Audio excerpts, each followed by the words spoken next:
May mga probinsyang yumaman dahil sa ginto, turismo, kasino, oil at agrikultura.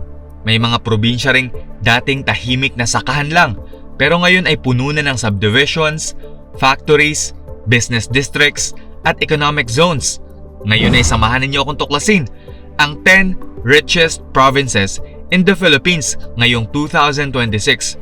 Base ito sa kanilang true wealth ayon sa pinakahuling report ng COA o Commission on Audit. Sa madaling salita, assets o ari-arian minus liabilities o utang equals true wealth. Number 10. Pampanga. Assets 21.19 billion pesos. Liabilities 4.58 billion pesos. True wealth 16.61 billion pesos. Ito ay matatagpuan sa Central Luzon o Region 3 at may populasyon na halos 3.1 million. Kilala ito bilang culinary capital of the Philippines dahil dito nagmula ang ilan sa pinakasikat na pagkaing Kapampangan tulad ng sisig, bringhe, morcon, tocino at tibok-tibok. Nandito ang dating military base ng Amerika na ngayon ay ginawang Clark Freeport Zone kung saan matatagpuan ang Clark International Airport. Nakakatulong ito sa takbo ng turismo, cargo at ekonomiya. Kaya naman puno rin na ang Clark ng hotels, golf courses, logistics hubs, BPO companies at casino resorts. Nandito ang malalaking casino resorts kagaya ng Han Casino Resort, The Heights Resort and Casino at Royce Hotel and Casino. Ang capital city ng Pampanga na San Fernando City ay kinikilala rin bilang Christmas Capital of the Philippines dahil sa sikat nitong Giant Lantern Festival. Pampanga ang baluarte ni na dating Pangulong Gloria Arroyo at Senator Lito Lapid. Number 9. Iloilo Province. Assets 22.33 billion. Liabilities 5.54 billion. True wealth 16.8 billion. Ito ay matatagpuan sa Western Visayas o Region 6 at may populasyon na mahigit 2.6 million. Ang capital nitong Iloilo City ay tinatawag na City of Love dahil kilala ang mga Ilonggo na pinakamalambing magsalita sa buong Pilipinas. Ito rin ang first and only UNESCO Creative City of Gastronomy sa bansa dahil sa sarap ng kanilang delicacies kagaya ng lapas batchoy, pancit molo, chicken inasal, kanse at KBL o kadyos baboy at langka. Bumibilis ang pag-unlad ng Iloilo dahil sa mga BPO companies, real estate developments, universities, hospitals at business districts. Dito rin ginaganap ang Dinagyang Festival, isa sa pinakasikat at pinaka-award-winning na festival sa bansa. Malakas din ang turismo sa probinsya dahil sa Islas de Gigantes, heritage houses, ancestral mansions, coastal destinations at mga lumang simbahan kagaya ng Miagao Church na idineklara bilang isang UNESCO World Heritage Site. Iloilo ang baluarte ni dating Senator Miriam Defensor Santiago. Number 8. Bukidnon. Assets 21.93 billion. Liabilities 1.83 billion. True wealth 20.1 billion. Ito ay matatagpuan sa Northern Mindanao o Region 10 at may populasyon na mahigit 1.6 million. Kilala ang Bukidnon bilang food basket of Northern Mindanao dahil isa ito sa pinakamalalaking producer ng rice, corn, sugarcane, banana, pineapple, coffee at livestock sa rehiyon. Dito matatagpuan ang pinakamalaking integrated pineapple plantation sa buong mundo na pagmamay-ari ng Del Monte, Philippines at sumasakop sa hanggang 30,000 hectares na lupain. 4 sa 10 pinakamatataas na bundok sa Pilipinas ay matatagpuan sa Bukidnon, kabilang ang Mount Dulang-Dulang, ang ikalawang pinakamataas na bundok sa bansa. Dito rin ginaganap ang Kaamulan Festival sa Malaybalay City na kilala bilang tanging authentic ethnic festival in the Philippines kung saan nagtitipon ang 7 tribes ng Bukidnon. Bukidnon ang baluarte ng pamilya ni Senator Migs Zubiri. Number 7. Davao de Oro. Assets 23.36 billion. Liabilities 1.79 billion. True wealth 21.56 billion.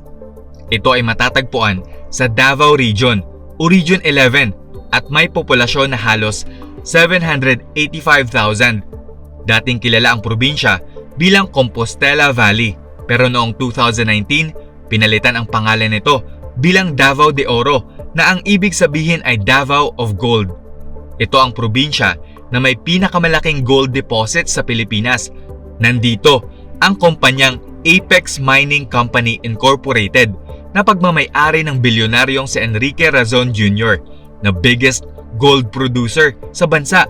Marami rin ditong small-scale mining cooperatives na nagmimina ng gold, silver at copper. Malakas din ang agriculture dito, lalo na sa banana, coconut, rice, corn, cacao at palm oil. Number 6. Ilocos Sur. Assets 26.12 billion. Liabilities 4.18 billion.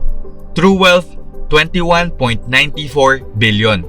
Ito ay matatagpuan sa Ilocos Region o Region 1 at may populasyon na 710,000.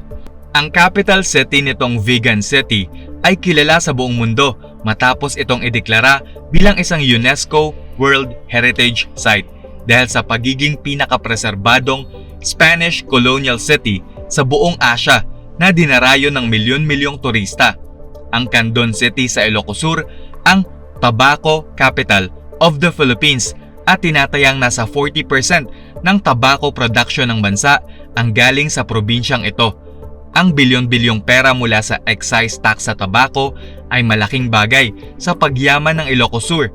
Kilala rito ang mga pagkain tulad ng vegan longganisa, empanada, bagnet, pinakbet at igado. Matagal na itong pinamumunuan ng pamilya ni Chavit Singson. Number 5. Cavite. Assets 26.77 billion. Liabilities 4.73 billion. True wealth 22.04 billion. Ito ay matatagpuan sa Calabarzon o Region 4A at may populasyon na halos 4.6 million. Makasaysayan ang Cavite dahil sa bayan ng Kawit, unang iwinagayway ang watawat ng Pilipinas at idineklara ang kalayaan noong June 12, 1898 sa bahay ni Emilio Aguinaldo, ang unang pangulo ng Pilipinas. Dahil katabi ito ng Metro Manila, mabilis ang pagdami ng subdivisions, malls, factories, warehouses, business districts at industrial parks sa probinsya. Marami ring malalaking economic zones kung saan may mga dambuhalang warehouses at factories na nagbibigay ng trabaho sa mga tao at malaking kita sa probinsya. Malakas din ang turismo sa Cavite dahil sa Tagaytay, isa sa pinakapopular na weekend destination sa bansa kung saan tanaw ang Taal Volcano at kilala sa malamig na klima, restaurants, hotels at real estate developments. Ang Amadeo sa Cavite ang kinikilalang coffee capital of the Philippines. Cavite ang baluarte ng mga political families na Revilla, Tolentino at Remulla. Number 4. Batangas. Assets 32.61 billion. Liabilities 5.87 billion. True wealth 26.74 billion. Ito ay matatagpuan sa Calabarzon o Region 4A at may populasyon na halos 3 million. Isa sa nagpapalakas sa Batangas ay ang Batangas International Port, isa sa pinakamahalagang pantalan sa bansa. Dito dumadaan ang maraming pasahero, cargo at produkto papunta at palabas ng Southern Luzon, Mindoro, Visayas at iba pang lugar. Nandito rin ang malalaking oil depots, fuel import terminals, power plants, petrochemical facilities, industrial parks at manufacturing companies. Ang bayan ng San Jose ay kilalang Egg Basket of the Philippines dahil sa laki ng egg production nito na tinatayang nasa 12% ng supply ng bansa. Ang Lipa City naman ay kinikilalang birthplace of Barako Coffee. Malakas din ang turismo rito lalo na sa mga weekend travelers dahil sa beach resorts ng Nasugbu, Laia at Calatagan, pati na rin sa diving spots ng Anilao. Dito rin matatagpuan ang Taal Volcano sa gitna ng Taal Lake. At pagdating sa pagkain, sikat ang Batangas sa Gotong Batangas at Batangas Lomi. Batangas ang baluarte ng mga political families ni Recto, Vilma Santos, Mandanas at Leviste. Number 3. Camarines Sur. Assets 33.23 billion. Liabilities 4.67 billion. True wealth 28.56 billion. Ito ay matatagpuan sa Bicol Region o Region 5 at may populasyon na halos 2.1 million.